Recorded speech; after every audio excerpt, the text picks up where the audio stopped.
In politics, Republicans and Democrats, liberals and libertarians, Boehner and Pelosi. The crisis in Syria is bringing together some pretty strange political bedfellows in Washington, though it's also fracturing both sides of the aisle over how the United States should respond to this massacre. Joining me now, three CNN political contributors, former Clinton advisor Paul Begala, Republican strategist Ana Navarro, and Washington correspondent for the New Yorker magazine, Ryan Lizza. Paul, I want to start with you right now.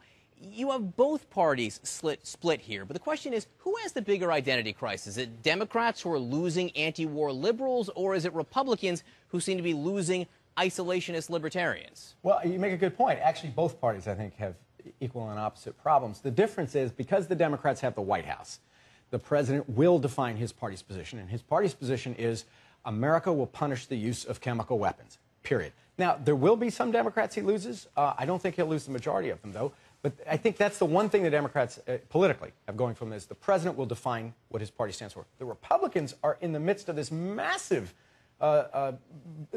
debate in their party about whether they will still be the internationalist party of John McCain and both Presidents Bush, or will they be a party of these newer neo-isolationists like Rand Paul and some of the others. That's a huge debate in their party, and I think in that sense, politically, they've got more at risk. You see, that's why I don't think this is an identity crisis for the Republicans. Just add this to the list of issues that we are debating internally as a party. What it is, though, is an identity crisis for President Obama, who's used to a very united Democratic Party behind him. It's not happening now, and it's a big, big risk he's taking. And I just spoke to very liberal Charlie Rangel from Harlem a little while ago. He opposes military action, and we just learned that Senator Joe Manchin, pretty conservative from West Virginia, he just put out a release saying he is a no vote as well. And I have Ryan, to tell you, John, you know, Joe Manchin, I think, was really struggling with this. Joe Manchin is not on the Senate Foreign Relations Committee, and the other day when I was at the hearing, he was sitting next to me.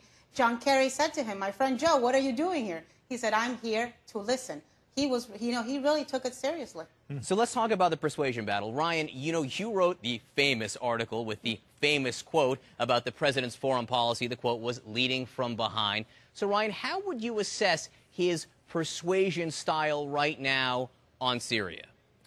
I think he's in danger right now of losing the most consequential vote of his presidency.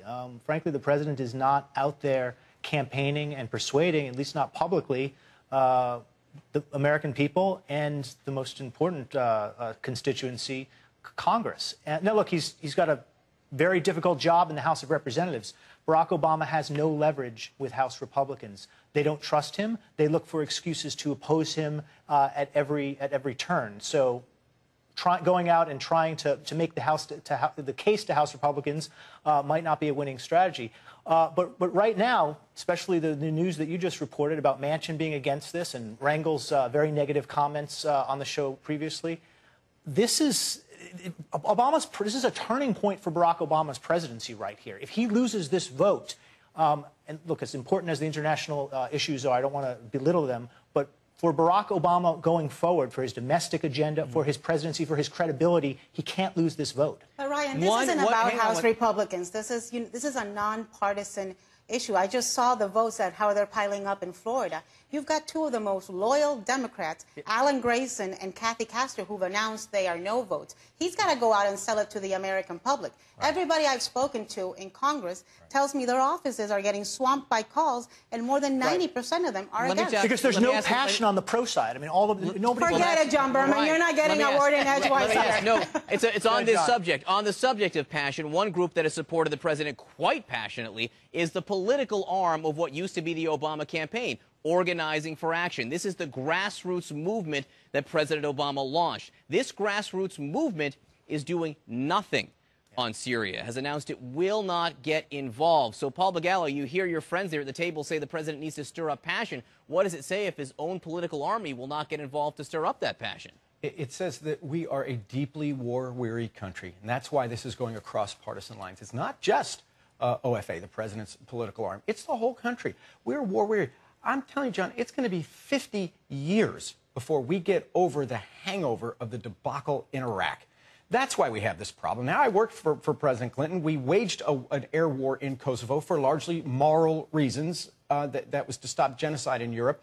And the country supported us. We had, when it was going on, 65, 70% of the country supporting us. I don't think this president will ever get to that because of Iraq. And this is the sales job he's got to do to the country, is that this is about something much more discreet and simple. Will America allow the use of chemical weapons against civilians?